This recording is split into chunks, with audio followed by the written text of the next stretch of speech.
बच्चा थोड़ा गुस्से में। उम्मी, आज एक बच्चे ने मुझे बुरा कहा था, मेरा दिल चाहा मैं भी इसे कुछ कह दूं। माँ नरमी से।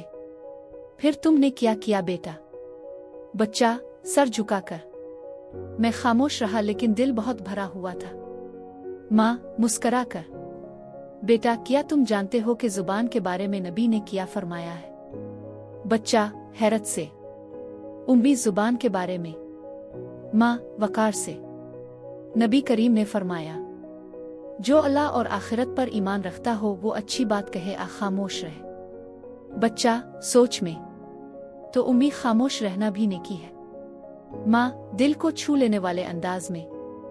जी हाँ बेटा, कभी खामोशी हमें गुनाह से बचा लेती है और दिल को पाक रखती है। बच्चा इत्मीनान से। उम्मी, मैं अब बोलने से पहले सोचूंगा। माँ दुआ के साथ। अल्लाह तुम्हें हिकमत वाली जुबान और साफ दिल अता फरमाए मेरे बच्चे।